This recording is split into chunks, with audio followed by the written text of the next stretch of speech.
Welcome into another episode of a Colorado Craft Podcast by Mile High Bourbon and Rye. As always, I am Zach and I am your host. If you are new to the show, this is a podcast where we talk fully about anything crafted in Colorado. That ranges from beers, wines, spirits, artists, musicians. I've interviewed a photographer. I've even interviewed a architecture firm that is based solely focused on craft distilleries, believe it or not, which I didn't even know was a specialty in architecture. But today, I am super excited to be sitting up here in Steamboat Springs at Mythology Distillery with Scott. Scott, thank you so much for joining us. Yeah, thanks for having me. Yeah, Appreciate absolutely, man. As such an easy drive today, which made everything a lot better. It keeps you in a really good mood when you get up here, and then to have whiskey waiting for you at the end of the drive is always a good thing too. So yeah, right. The gold at the end of the rainbow. Exactly. Yeah, it makes it nice. Yeah, much happier driving up here for something like that.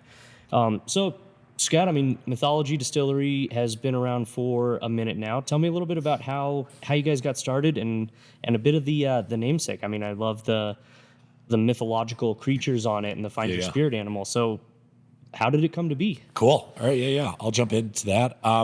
So it was 2016, and I was on a backcountry ski trip in Haines, Alaska. At the time, I was doing real estate. I was an affordable housing developer in the Denver and Boulder markets for the better part of about 15 years. I was kind of going through a little bit of a burnout phase. Yep. But something that I always loved, right? Travel or adventure. Getting together, with my wife and traveling, or with my buddies and going on some kind of adventure. I love that release, right? And it's a big part of my lifestyle. And so we're on this trip and we're drinking whiskey and we're meeting a bunch of people and we're all just shooting the shit, sharing stories, drinking whiskey. Awesome. And, one thing leads to another. A couple days in, we were up there for about a week and a half. And we started having a conversation about how whiskey brings people together, keeps evolving. I had some friends that were in the craft beer space. Okay. We did a great job in Colorado, right? Building craft breweries. And I think craft beer at the time, right, we're talking 2016, had fully evolved, right? There was craft breweries in every neighborhood in the Denver metro area. Popping up literally everywhere, yep. Nationwide, it was huge. But craft beer was so much farther ahead from a brand standpoint, in my opinion, than craft distilleries, right? Yeah. Craft distilleries, I still consider Maker's Mark and Buffalo Trace, I still consider them craft distilleries.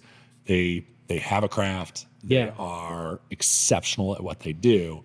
But from a brand standpoint, and this is just my opinion about it, they're very rooted in tradition, and there's not much to me that excites me about their brand, other than going to their distilleries and seeing this phenomenal production, learning about their tradition and everything, right? Yeah.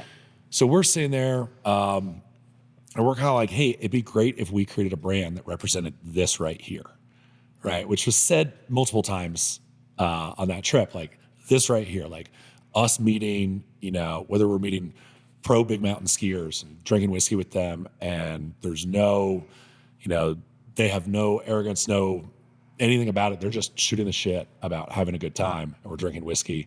And to us, we're like, what if we create a brand that represents that? Nice. Okay.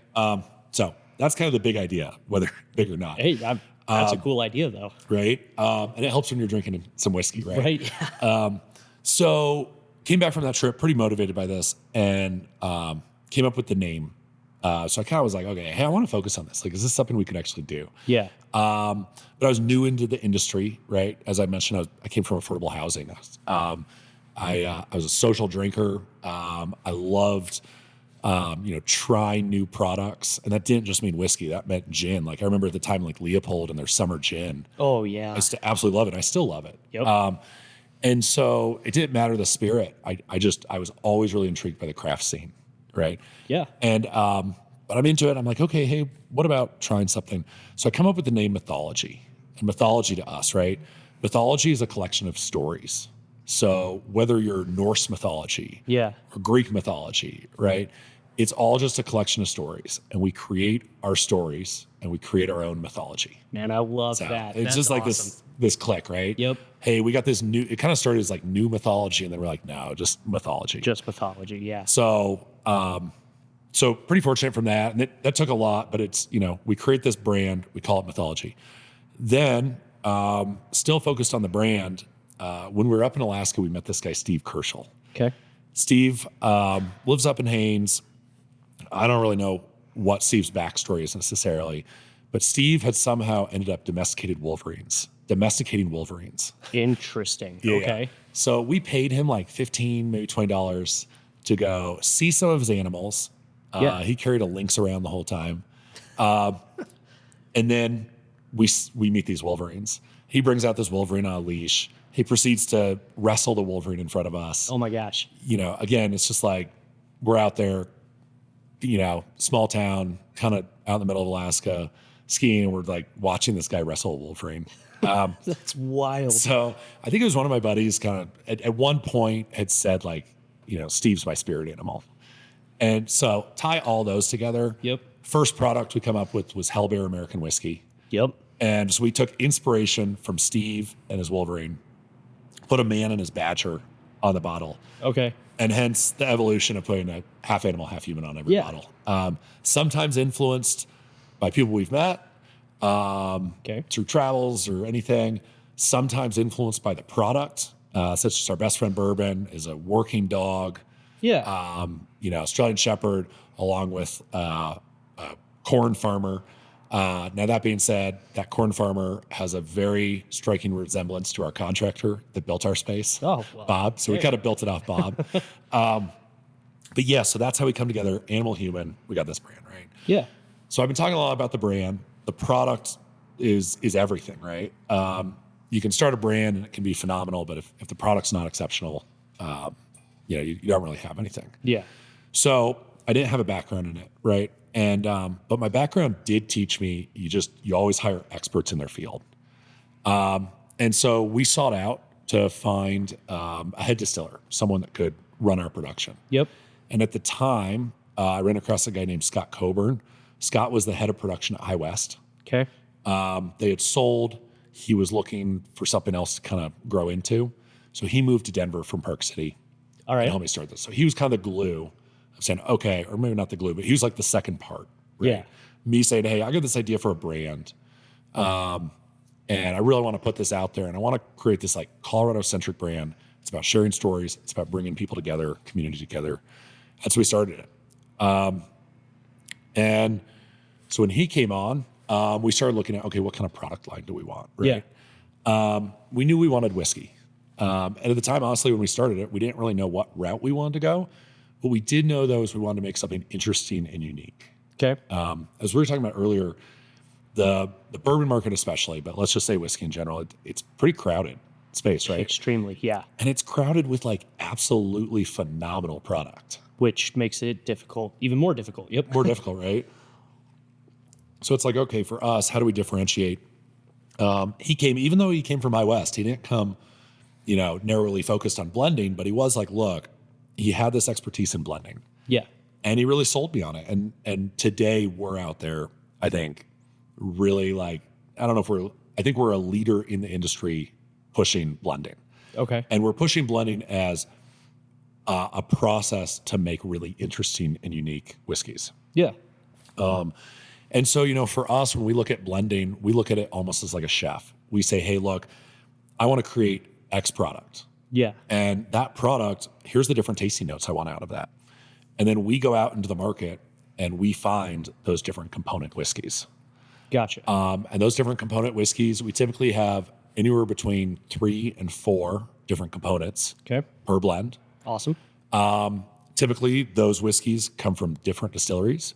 So it's typically 3 or 4 different distilleries, Got it. Okay. always different mash builds, Sweet. and always different ages. Awesome. And like I'll highlight that, right? Like, you know, you take a 5-year bourbon, right? And you take a 5-year Kentucky bourbon, and you're going to get those like great caramel, vanilla, oak notes off of it, right? Like your standard, like boom, boom, boom, very good, Yep. possibly lacking some interest, but very, very good. Yeah. I can see what you mean by that. So then we say, okay, let's take a younger whiskey that on its own might be too hot, and so you don't get the flavor profile. Yeah. But under that like heat is like really interesting, like honey and cornbread notes. Like there's other tasting notes that are really good. You're pulling more from the mash bill at that point. Yeah. And less from the oak and less from the maturation process. Yeah. And so it's like, combine those two. Okay, the tannic structure of the 5-year adds depth, and all of a sudden now you're just highlighting that honey and cornbread. Add an older component. So there's all different things with that, right? Yep.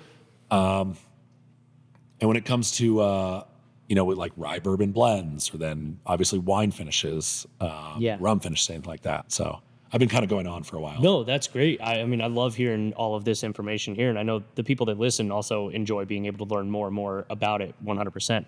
I really like the comparison there of it's because like you can create something that basically nobody else has done before, and as a chef, you're like, hey, that chef it's the chef that did it, and that's the focus point.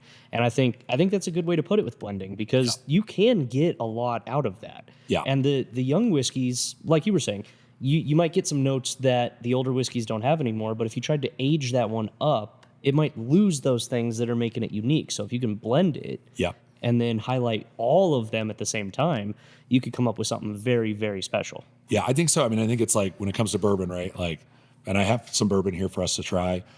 Like bourbon to me, it's like, okay, how do you differentiate yourself in like such a great field? Yeah. I mean, I love going to Kentucky, right? Right, and trying different bourbons. I love Colorado and trying all the bourbons. Yep. And in Colorado, I think where a lot of the distilleries have really set themselves apart is local agriculture, right? And they're really sourcing from that. And I think there's such great bourbons in Colorado, right? Like 100%. from Bear Creek to 80 Laws, like those are bourbons that I drink and I really enjoy.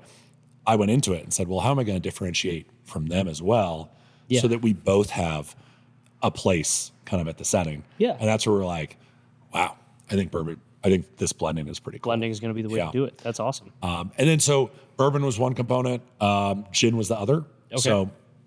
So, I love a good old fashioned. I love a Sazerac. I like whiskey forward cocktails. Yeah. But I also like really dynamic, really interesting cocktails. And I think you can get so creative with gin.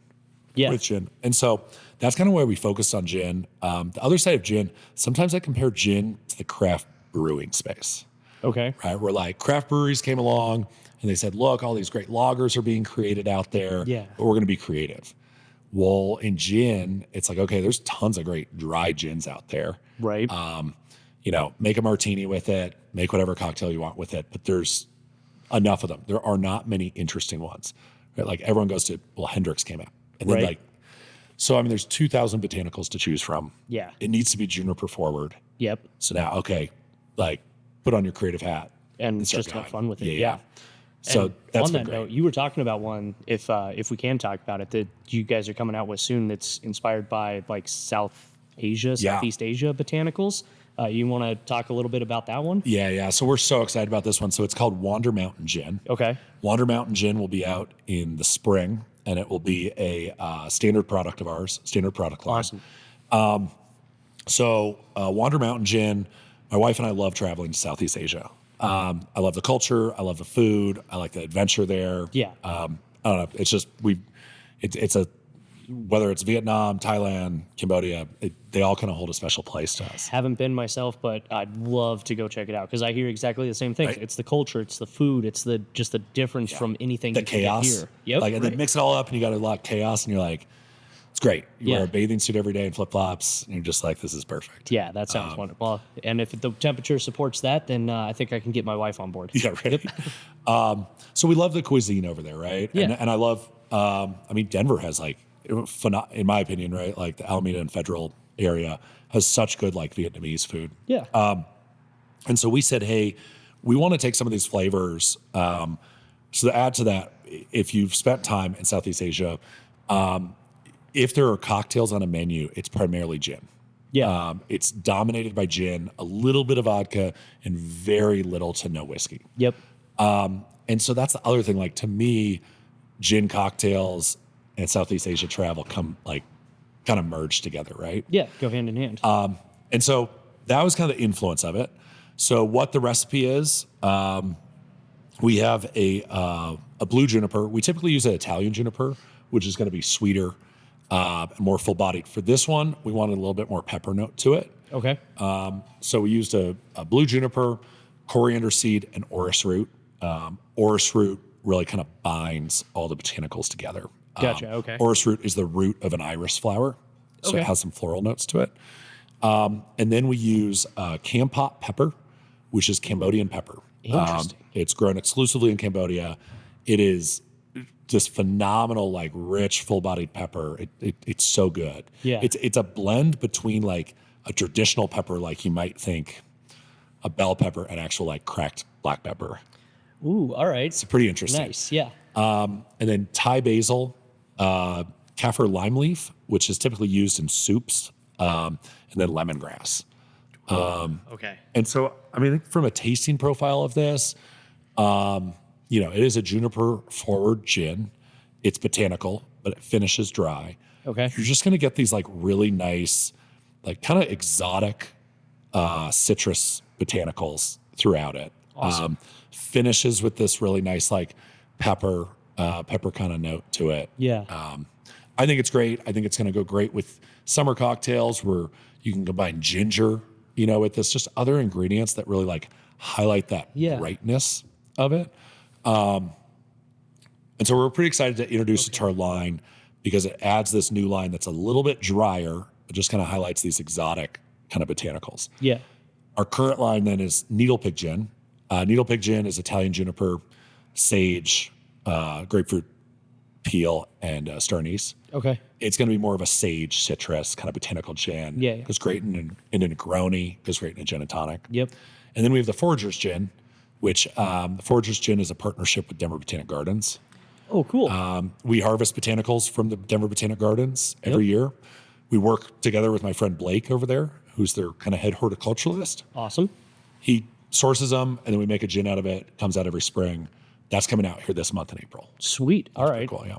That's awesome. And part of the proceeds go back to Denver Botanic Gardens. So this is our 6th year of doing it, which is pretty cool. Even more fun. Yeah, it's pretty sweet. That's really awesome. Yeah. I love anything too that you can give back to people that work with you, people in the community, all of those things. Yeah. It's a very recurring theme I've noticed in Colorado distillers, brewers, wineries, all of them. Like that seems to be a very common theme. Like we enjoy doing it. We want to be able to also give back because we have the opportunity to do this. So Yeah, I think that just lies in passion. Yeah. Right? It's so cool. Like if you're passionate about something, you meet others with passion. Yep. And then you kind of just, the wheels start turning. Well, It's that's really pretty- awesome. It's pretty cool. And kind of on that front, I'll grab a couple of pictures of your guys' nice little outdoor tasting area. Yeah. Because that's really cool. If you guys haven't seen it either by coming here or checking them out online, check out that tasting room. I'll put some pictures up on the video now. Or sorry, not tasting room, tasting area outdoors. But one of the features of it is a big fire pit in the middle. And you said you do like fireside stories kind of thing. Yeah, the campfire stories. Campfire stories. So yeah, people come. We're a very community-focused space. So that outdoor area can accommodate, I think, up to like 300, 350 people. Dang. And we'll drive a lot of people in there with live music or the campfire series. Yep. We do a lot of nonprofit events, but anything that you're bringing people together, doesn't mean that you need to have a drink. Yeah. It's an environment that you can safely have a drink and enjoy yourself, or you can just come sit around the fire. Just enjoy the people. Yeah. Just enjoy the people. And I didn't really touch on that very much, but like the whole like bringing people together, our campus up here, I think reflects that. Yeah. That you got this big outdoor area with a fire pit and slides where families bring their kids. Yeah. It's just, we've tried to create an environment that like really brings people together, locals and tourists and Steamboat alike. That's a huge thing for us. Like come, share your stories, feel welcome. Yeah. And that goes the same. We have this opera bar at the base of the Steamboat Resort. Yeah. Same thing. It's like a total merge of, I think it's become definitely a locals spot, but it brings a ton of people outside and they're interested in the distillery and learning something. Right. Like it's just that little added element. You're not just going to get a drink. You can go, and if you just want to have a drink, that works. If you want to have a drink and you want to learn something too, like we're there as brand ambassadors to just share our story too. And that's awesome. Yeah. And I love that idea. And that does kind of harken back to what you were saying about the kind of initial founding of mythology is that when you said this right here, I mean, that's kind of what it sounds like you've been able to create in your own space. And Yeah. I mean, that's got to feel really cool to be able to do. Well, thanks. I appreciate it. Yeah. Yeah, I mean, when I pulled up, that looked absolutely awesome. So then you were also talking about some of kind of the cool finishes and stuff that you do. I do want to talk a bit about that, but I'd love to try one of these nice samples. All right, let's start with the bourbon here. Yeah. Okay. So this is our best friend bourbon. Which is this bottle right here. I'll put a picture of it up on the YouTube channel a little bit closer for people to see as well. Perfect. So this is our best friend bourbon, and I brought this one out because I wanted to highlight the blending process a little bit, right? Okay. If you know, this is kind of one of our signature whiskeys. Another one is our Hell Bear American whiskey. Yeah, the Hell Bear I love. I love the Hell Bear. It's a blend of rye and bourbon, but I think that one's like really easy to say, okay, yeah, I get it. You're blending rye and bourbon. Right. This one, it's bourbon, so I kind of like it because I think it's harder to describe a little bit. Gotcha. So this one is going to be a blend of primarily a 6-year bourbon. Okay. And this is going to be MGP's high rye 6-year bourbon. So that base is going to give it a really nice, like, again, I just say like your standard caramel, vanilla, a little bit of mature oak. Yeah. We then blend in a 4-year component. Okay. It's from another Kentucky distillery. Okay. Or a Kentucky distillery. It's aged for 4 years. Still has rye, a pretty high rye content, but a little bit lower. To me, that's where you get like a little bit more of that, like, it's kind of a dumb term, but like buttered cornbread, something like that. Yeah, I can see what you're saying. Like you just get, it's 4 years. It's starting to develop quite a bit. It definitely has nice oak to it, but it contributes more of that like cornbread kind of rich honey to it. Yeah. And then the third component in here is a 15-year aged bourbon. That one's from the Beam facility. Okay. And what that does is that gives you just like a richness. Yeah. Okay. So where you got the core of your like caramel, vanilla, and then you're kind of adding this component of like, okay, cool. There's like this little kind of like nice cornbread, a little bit lighter notes, and then you get this like really nice rich finish. Yeah. So it's those three playing together.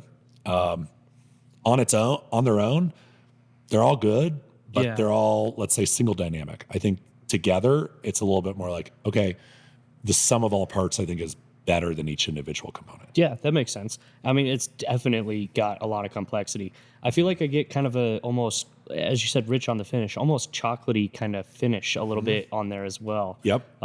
And I know each one's high rye, but it's not spicy. It keeps it a lot more approachable than potentially could be. No, this is excellent. I absolutely enjoy the heck out of this.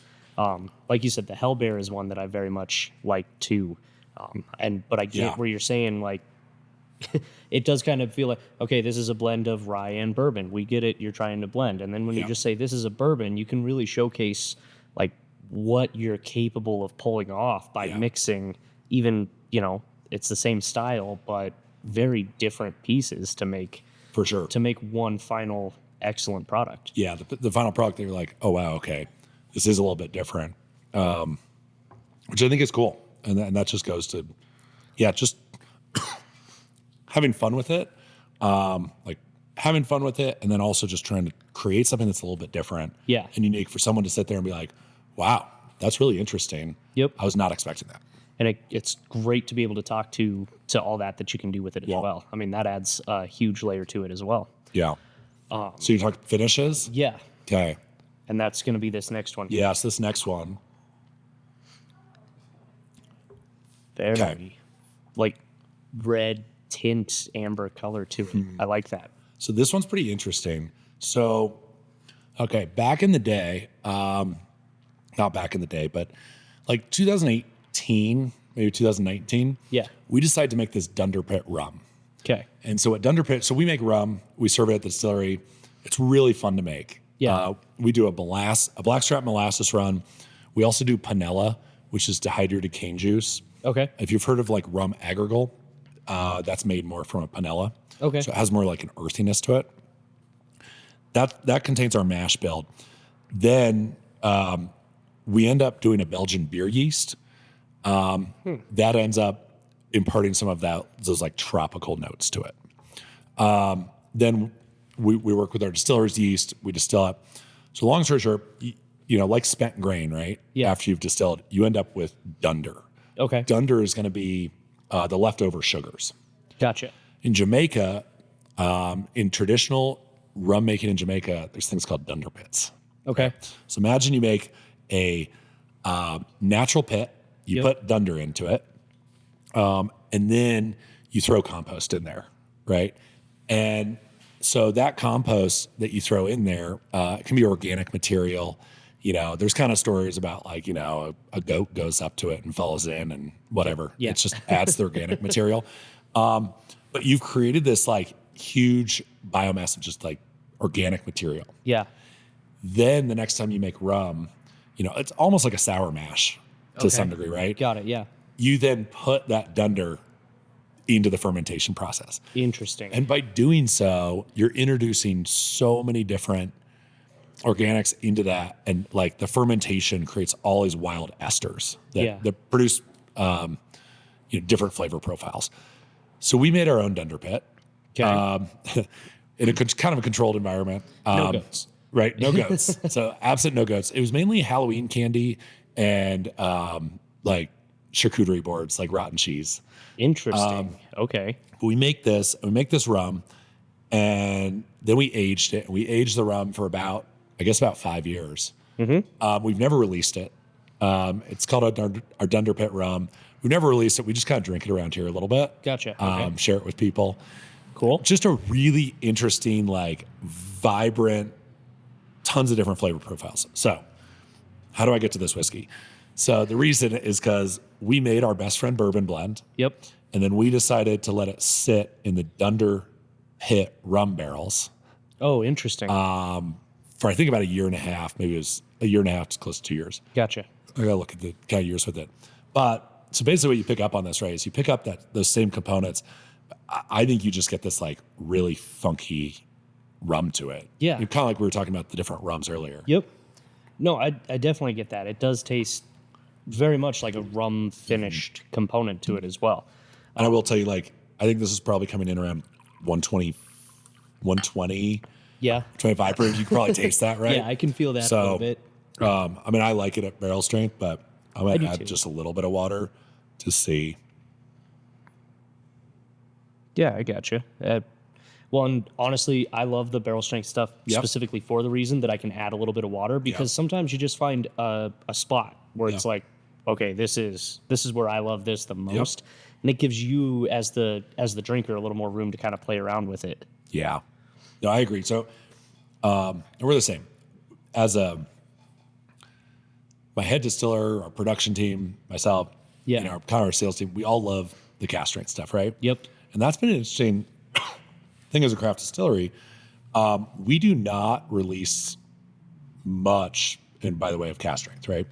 We do have a cask strength bourbon. We have a cask strength best friend bourbon, a cask strength Hell Bear.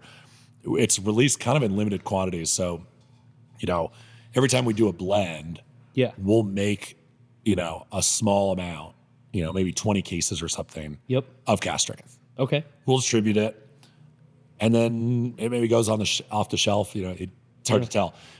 Our brand, we kind of debated this a little bit, went back and forth over the years, but ultimately I landed on our brand.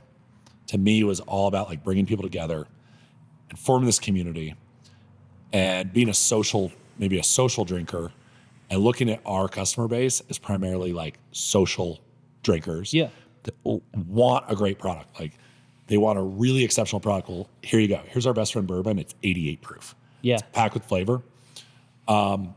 Whereas the industry, right? Because we're in it. Yep. And we're all drinking it. Yep. And we're like, oh, we want more body. We want more flavor. We want more of this. And so the craft industry, I think the past 4 years has just been releasing so much cask strength. A ton. Yeah. And I'm glad we kind of stuck by our guns, because now you walk by the stores and it's like, there's cask strength everything. It's phenomenal again. Yeah. But like, it's a very small part of the market that really wants cask strength or can appreciate it. Well, and I've also found too, like a few friends of mine are very like, one of them, for instance, I talked to him a decent amount about the whiskeys and stuff. And Chuck's like, he's a very he enjoys all of it, but the cast strength stuff's just a little bit too much still for him. He can't really get into those as much. And it's like, when you can have things that are more approachable, it does that same thing. And again, we're going to circle back to how this started. It helps people kind of come together and be able to sit around that campfire, have those stories by something that everybody can approach if they're interested in it at all. Yeah, for sure. And that's been fun. On that note, we do have a rye. Our rye whiskey is really good. It's a blend we created. It's aged for 10 years. Yeah. That's the only standard product we have that's over 100 proof. I think it's like 103 or something like that. Okay. And that was one where we couldn't proof it any further. Yeah. Right? Like we took it, let's say it was, in barrels somewhere around when we harvested 116 to 124. Let's just say somewhere around there. Okay. And we blended it together. And God, we love the cast strength side of those. We're like, fuck, they're so good. But we were like, we want to market this to a wider audience. We kept going, and then we finally just said, nope, like it's somewhere around that 103 or something. They differ per batch a little bit, but we don't bring those less than 100 because they're just like so full bodied. Yeah. It's so good. We kind of like don't want to do it injustice a little bit. Right. Yeah, absolutely. Oh man. Yeah, that one's really awesome. That is a blast. It's super good and it's unique. And I like that it came from our rum barrel. That makes it. What's a little confusing and fun about it is that it came from a rum that like no one knows about. Right. It's our Dunderpit rum. People are like, what? Yep. What is that? Right. Like, it's pretty cool. Bottle of that? No. Nope. You sure can't. But no. But if you come on tour, then you might be able to get some. Hey, that's a really good reason to stop into the tasting room and distillery next time you're anywhere close to the Steamboat area. I can tell you too, as long as traffic's not too bad, this drive was gorgeous coming up here from Denver. I mean, scenery wise is just absolutely awesome. And like, it was just me driving up by myself today because wife's got work, kids in school, all that stuff. I managed to convince my bosses to let me have the day off. So, that helps me out a lot. Yep. That's nice. Listen to some podcasts. Well, that's exactly what I did. Yeah. And the one I was listening to actually is one called Myths and Legends. And so that's what this podcast is all about. It's literally all stories from mythology and folklore. And he does a really good job with it. And so I was like, you know what? I haven't listened to him a ton in a minute. So let's turn that on. That seems to fit coming up here sweet. For that. Yeah. So shout out to those guys. But before we go a little bit further, I do need to take a moment here and just give a big shout out to the sponsor of today's show and every podcast, and that'll be Centennial Cuts out of Southeast Denver, Colorado beef company, family owned, all based in Colorado. Some of the best beef that you will have, just hands down. We just got a big bundle from them: ground beef, steaks. We got the Denver steaks, which I had not ever made on my own before, but they What's that? Brought some of those up. It's just like this long strip steak, basically. Yeah. I had to look it up because I was like, I don't think I've ever made a Denver steak. I've heard of a Denver steak before. It was so good. That's awesome. And then we had, what was the other one? It was a flat iron steak. Oh yeah. And so that was a huge chunk of meat. We carved it down into steaks to eat for dinner. And then my wife took the rest of it and marinated it overnight for steak tacos. Awesome. Oh, yeah, absolutely phenomenal. Beef's always tender. It turns out amazing. Their beef jerky is phenomenal as well. And let's see, this episode should come out right about the time. So if you're looking for a Mother's Day gift as well, they do a lavender vanilla beef tallow lotion that my wife swears by. I'm like, to the point where she's like, yep, we got to buy another one of those because I love it, and it smells amazing. They grow their own lavender and vanilla for it, too. Oh, no kidding. So, everything about it is very Colorado-focused. Centennial Cuts will ship it right to your door as well, so head over to centennialcuts.com, fill up that cart, get one of the big bundles, get yourself some beef jerky, get yourself some tallow as a, like I said, great Mother's Day gift, or for yourself, because sometimes hands get dry in an arid climate. And it's definitely worth it. If you go ahead and do that. Like I said, centennialcuts.com. At checkout, use promo code MHBR, like Mile High Bourbon and Rye, MHBR. You'll save 10% off your order. And again, they'll deliver it right to your door. We got that big, we got that big 250-pound bundle. Boom, right up to the garage. Then we loaded it into the freezer. And now we've got the best beef I've ever had for an extensive period of time.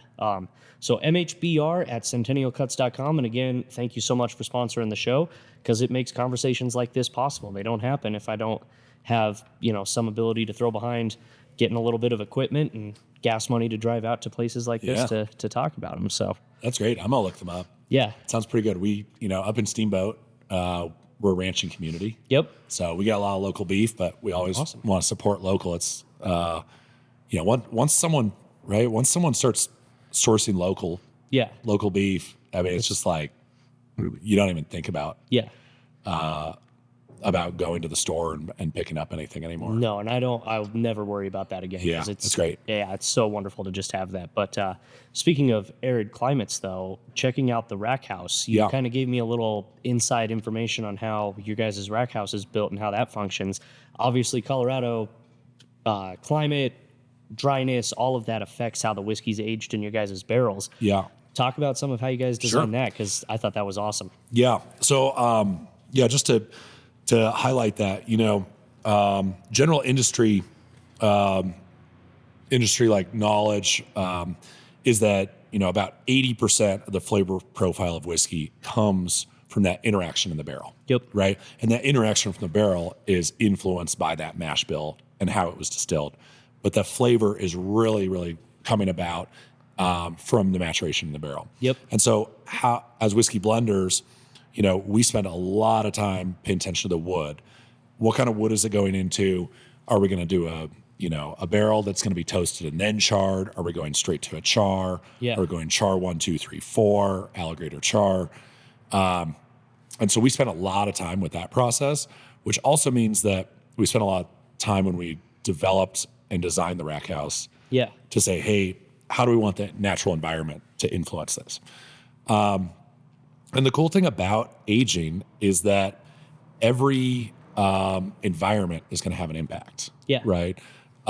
Your super hot, arid environment is going to have an influence. Your really cold, moist environment is going to have an influence. And there's not a right or wrong really in that regard.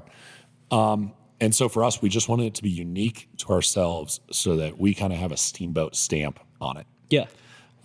And so we built this building, and during construction, this huge mudslide happened on the site next to us. We end up uncovering there's a natural spring under that. Gotcha. Right. It's going off. It's causing us all sorts of headache with maintaining the slope.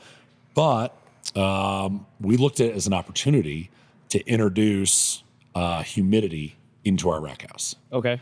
And so where Colorado otherwise would be a really arid, dry climate, you've talked to, a number of Colorado distilleries, right? And they talk about this. They talk about, how we're getting so much evaporation out because of the arid climate. Yeah. Upwards of 10%, some more than 10%. Yep. And so what we did is we built the rack house with a earthen floor, which means there's no vapor barrier. Yep. And the natural moisture from the ground will come and evaporate into the space because the hot air in the space will pull that moisture out. Yeah. Kind of our added benefit is we have this natural spring running right under the site. Yeah. And so the effect of that is that our rack house is, 60 to 70% humidity levels, while outside we're talking like 10, 15%. Yeah. If that. I was going to say that might even be high for some of the summer days in Colorado. Yeah. So it's kind of nice. We do have monitors in there, and we have monitors outside just to see, the lines to kind of see like, hey, this one's hovering up here, outside's hovering down there. Yep. I view it. There's more science to this because of elevation, water evaporation, alcohol evaporation. But at a basic premise, imagine just humidity is creating this blanket that goes on top of that barrel. And changes the evaporation rate that's coming out of the barrel as that whiskey interacts with that wood. And so it's too early for us to say, it's going to take, it would take probably decades to really determine the amount. It would take a decade to determine like where it's at. But we think that we're going to be in that like 4, maybe 5% angel share. Yeah. Which is just kind of an interesting side of it, right? It's one, we're getting more volume out of the harvested barrel. Yep. But two, It's also just a different influence on that barrel Yeah. than if we were to age it in wherever, right? Estes Park or Salida or Denver. Yeah. It's just different. The other thing that we're doing is we're using sonic aging, which I understand that Elkins initially started doing. Yeah, so that was one of the big things. I know we touched on it because you'd brought up, the big deal with, what was it, Blackened? Metallica, Yep, the yeah. Metallica whiskey that was like, okay, this is one of the big things that we're doing. We're partnering with a music group. We're going to age it like that. But yeah, when Elkins started, they were real small. They were actually a lot of wood chips inside and a lot of sonic and audio to try and help encourage that interaction. Yeah, to move those spirals around, probably. Yep, exactly. That's and interesting. so I know they were doing it again. They didn't get quite the huge recognition. So shout out Elkins for coming up with something that another bigger brand has sort of laid claim to, but they'll always have that. And I love kind of how you guys are running it as well. Yeah, I think that's awesome, and it's awesome because that speaks volumes to just like these early, these really successful Colorado distilleries that came up with these ideas on their own. I mean, it's so cool. I learned about it from Copper and Kings in downtown Louisville, Kentucky. They're a brandy distillery. Yep. And they were doing it, and they're doing it simply because they just want that additional. Imagine sonic waves. Imagine a volume of air. If you put sonic waves in the volume of air, it pushes mass. Same thing. So you're using sonic low frequency sound waves to end up moving that whiskey inside the barrel just to get more whiskey wood interaction. Yeah. Copper and Kings, they're doing it. I don't know if it's constant, but I think it's pretty consistent that they're doing it. They are doing it because I think they want to just see that additional whiskey wood interaction. Yeah. Metallica came out, did it. They did this huge study. And I think for us, what we liked about that is it just kind of like proved the theory. They had the means to prove the theory, I guess I'd say. They have a little bit of money to throw around behind some stuff. They have a little bit more than everyone else. But then it's validation that you guys had an idea that works really well. Yeah, which is pretty cool.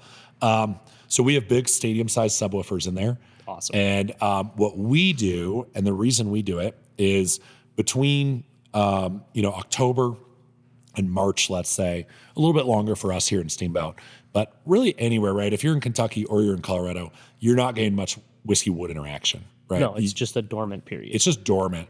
You don't have that heat cycle period. And so for us, we said, hey, maybe we don't have to have a fully dormant period. Let's actually introduce this. So if you come up to Steamboat and you see us in the winter, that whole building is shaking. It's pretty cool. People always think there's a party in there. But we're just playing it music. We play all sorts of music. I get asked that quite a bit. Yeah. So I'm a jamgrass fan. Okay. Meaning I like Green Sky Bluegrass, right? Yeah, excellent. Like Infamous String Dusters, and like those type of bands. So I do play that. I play a lot of Led Zeppelin. Okay. Just the bass, getting as much bass interaction Makes so we sense, get as much low frequency sound waves in there as possible. But we change it up quite a bit. We're thinking about releasing a series that's an artist series. We've talked to a couple artists about this where it'd be like a finish, right? So imagine you got a whiskey, it's a single barrel that we pull, and then we say, hey, it's finished on. This. So it's like, and this is not a group we're talking to, even though it'd be awesome, but like it's finished on Widespread Panic. So it's like for the last month, it's finished on Widespread Panic or something. That would be a really cool collaboration idea for sure. It'd be sweet, and it I'll be the first to admit it's a little hokey, but those sound waves really do push it. And if you put a barrel right next to a stadium subwoofer, I mean, that whiskey is like moving inside that barrel. So it's pretty cool. It's just an added concept. And then we have no heat cycling in there. So that building is insulated. It just follows natural, kind of our natural weather pattern here, right? So fortunately for us, we did design it. We designed it to meet energy code, so it's pretty heavily insulated. Gotcha. So that in the winter, even when it's, we had an Arctic freeze this winter. It was like -20 for a week. Oh, goodness. It's pretty miserable. But, inside there, it was 30 degrees. Okay. Awesome. So it's sitting dormant, and that whiskey's just jamming out to music. Yep. Doesn't know it's -20 outside. That's awesome. But then, hey, come right now. Like we're having an early spring right now. I think all Colorado is. Yeah. It's getting warm. Yep. And that whiskey and that rack house is starting to warm up. Yeah. And we got a great interaction in there because in the spring and summer, especially Steamboat, right? Kind of the way I remember Denver used to be is that, it's hot enough during the day, whiskey's going in the wood, Yep. cools off at night, that whiskey comes out. Yeah. It still cools off a bit in Denver, not as Yeah. much as I'd like. I know, some of right? those dog days of summer, man, you start to get the evenings are just still just as hot. I know, right? In July, you're just like, oh my God, please just rain a little bit. Just cool this Yep, down. Give me something. Yeah. But no, that's awesome. And so on the noise interaction, like you said, I can see where you're saying, it does sound maybe like it's a little hokey to do the band, but I mean, Jefferson's whiskey, right? Yeah, they do for their sure. Ocean series. Yeah. And one of the big things that they tout on that is because it's on the boat, that whiskey's sloshing nonstop. So you got to think if the music's making it slosh around nonstop, it's doing something to it. So It's doing something. I think it would be a really cool. I think that'd be an awesome series to release, especially if you can get a band that's on board with high bass, something real fun. Yeah, that could be for sure. That could be way cool. Just, I mentioned widespread because you got schools. Yeah, You just get some pretty sick sounds in there. I dig it. yeah, I think that's awesome. I love that idea for sure. That could be a blast. And the rack house, I've got a couple of pictures. I'll put a couple of those up on the video too. I mean, it looks really nice. Lots of barrels, and just stepping in there today as I walked by, you just get that blast of the whiskey smell in your face. I absolutely love that. It's incredible. It's that and riding down the slide Yeah. are like two of my favorite things to do every day. Yeah, no, that makes sense. Yeah. I'd go ride that slide every day for sure. Yeah. Exactly. Might get a little clip of me going down it after this is all done. That's perfect. That's awesome. So let's see. We've hit on a lot of the things. What's this? You've got one more sample here for us. So I got one more sample. I mentioned gin, but this is a bourbon and rye podcast, right? Yeah. So I'm going to stick with at least barrel aging. Yeah, that in sounds regard. great. So this is our Needle Pig gin. Obviously not the color of gin. No, that's So it's barrel aged. So our Needle Pig gin is going to be that sage and grapefruit citrus forward. We then used an orange wine barrel. So if you're familiar with orange wine, natural wine, right? Natural wine, white wine. The grapes are put in the barrel with their skins on. They naturally ferment, and they turn the wine an orange color through that process. Yeah. And the oxidation. And so we took an orange wine barrel, put our gin in it. awesome. We let the gin finish for about 3 years. Ooh, okay. And this is what resulted in it. That's This fun. it's pretty fun. And this is one of the things that I find is so fun about having a really active tasting room. Yeah. We can create these really cool things. This was a distillery only release. I'll say that with a little bit of an asterisk. There's a hotel in Aspen, the Limelight. Okay. And they're going to be featuring this gin in a cocktail this summer. Ooh, that sweet. sounds like unbelievable. But other than that, tasting room only release. And so we can create these really cool, exotic kind of things. We kind of call it the Steamboat Grand Marnier. Yeah, I can Right. see that. Yeah, It has that kind of character to it. 100%. It absolutely does. I'm not typically searching out barrel aged gins, but this one to me, and granted we make it, so I'm proud of it. Yeah. But it makes an absolutely incredible Negroni. I could see that. It just adds this huge citrus burst to it. It does. It absolutely does. It's pretty incredible. So pretty happy with it. And yeah, we released in January. I think we're out. I think I'm gonna send you on with a bottle because I think I saw a bottle over there. I was gonna send you home with a Oh, bottle. all right. I mean, I won't turn that down. at Yeah, all, it's 'cause just cool. my goodness, that is so much fun. And I do like the gins that I've had, and from before, like you said, you've got to go with the kind of juniper, but your gins aren't juniper bombs. You've got a lot of the botanical complexity. Yeah. And that orange wine just adds such a fun citrusy quality to it. Yeah, it's pretty a cool. blast. Yeah. It's pretty cool to do that with. And that'll just continue, with our rack house, we have the full production capacity here. Yeah. To have fun and play around. We have these great relationships with different wine producers, Which is awesome. which is really, really fortunate. I was mentioning earlier, we work with this wine producer in Oregon called Dominio 4. They harvest barrels we get them the same week that they harvest them. Yeah. So they're just coated in wine. I mean, it's just pretty cool to work directly with these groups because then they share their passion, Yeah. share ours. That's the best way to do it, especially when you can get, like you said, when you can get it within the week after being dumped, you've got so much of that residual in there. Yeah. That adds such a cool quality to be able to do that. And one of them, I know we were talking before this, is a Syrah wine from which I don't typically associate Syrah with Oregon. So that was interesting to hear. But I mean, that's a rye whiskey in there, I believe, correct? Yeah. Yep. Yeah. So what we tried was the rye whiskey in there. So this is, this one was kind of experimental. And I mean, it's phenomenal. We knew it was going to be good. Yeah. But we took some of our 10-year rye and then we finished it in the Syrah wine. Awesome. The reason it's kind of experimental is like this 10-year rye did not need, I mean, it doesn't need anything. It's so good on its own. Yeah. But that's where we look at it, right? And it's like our wine finishes are going to be really like good blends that then go in that we think are complementary. Yeah, that makes sense. Versus I think there's an abundance of wine finish on the market. Yeah, it's grown a lot.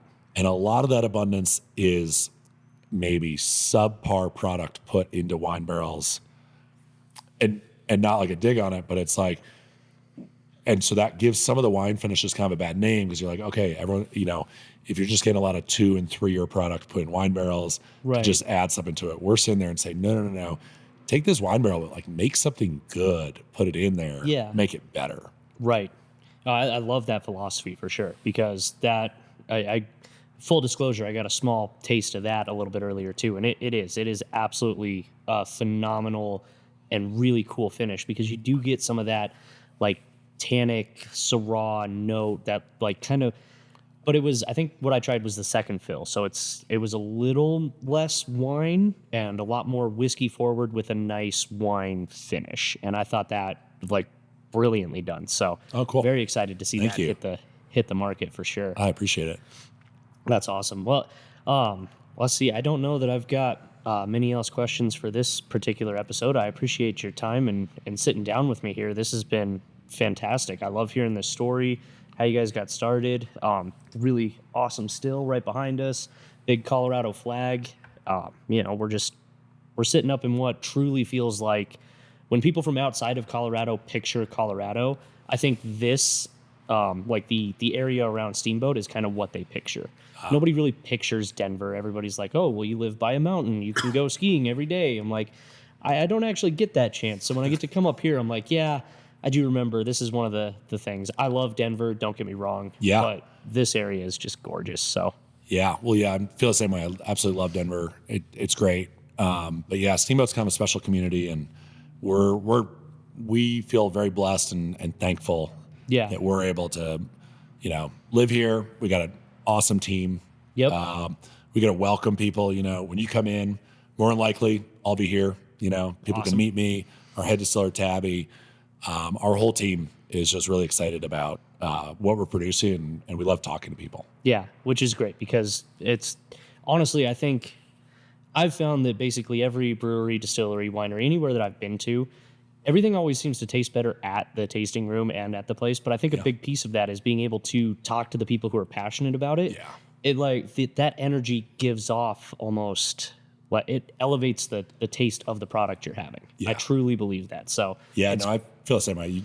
You'd love going to the place, right? Yeah. And just hearing from them. And it just makes it that much better. I mean, I love trying these. I love being able to bring bottles home, but it is a lot. It's a lot more enjoyable to be able to hear those stories and see the passion that the people have. Yeah. And I think that makes it, and Mythology very clearly kind of emulates that. Oh, thank you. Yeah. Appreciate it. Absolutely. Thanks for this opportunity. This is awesome. Thank you for making the trip up.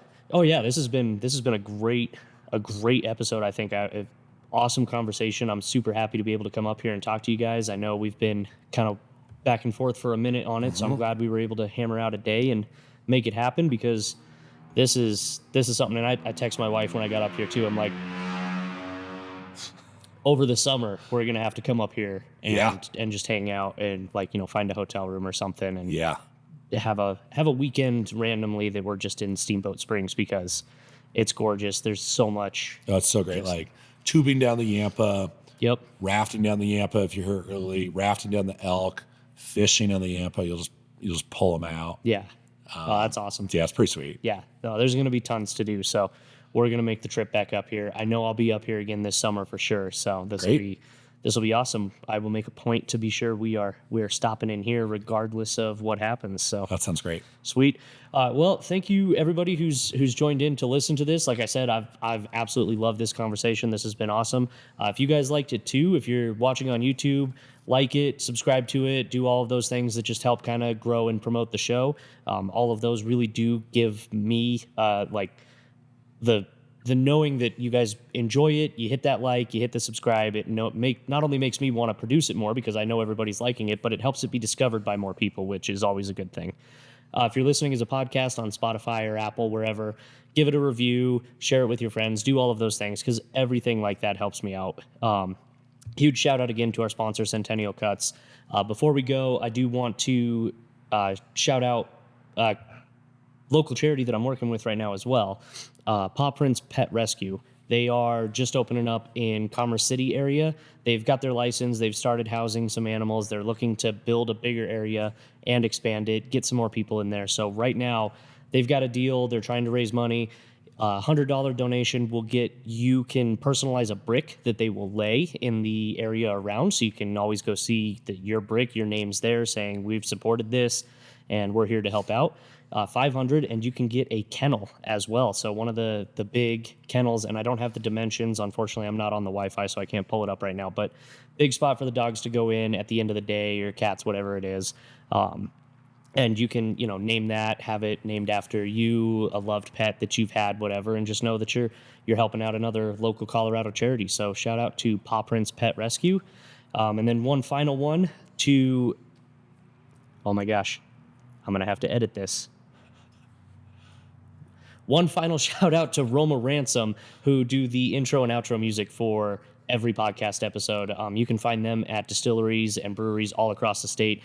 Awesome duo, phenomenal music. They're so fun to watch live too. Just, they've got a couple pedal effects. They do some looping. They're just a blast. And they're awesome. I haven't heard that name in a little bit, but they played at our distillery a couple times, and they're awesome. Yeah, absolutely love those guys. Yeah. So we discovered them at one distillery we went to for some event they were having.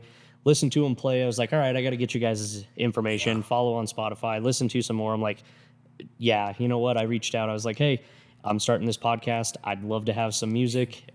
Would you guys be interested in doing it? He got back right away and was like, yeah, absolutely. Let's get that set up. So shout out to Roma Ransom as well. And Scott, again, thank you so much for this opportunity, for your time today. This has been excellent and phenomenal spirits, phenomenal conversation. Gorgeous. Couldn't have asked for a nicer day, really, in the middle of April. God. Sweet. Well, we'll see everybody next time. Thank you all again for tuning in, and cheers. Cheers. Thank you. Yeah.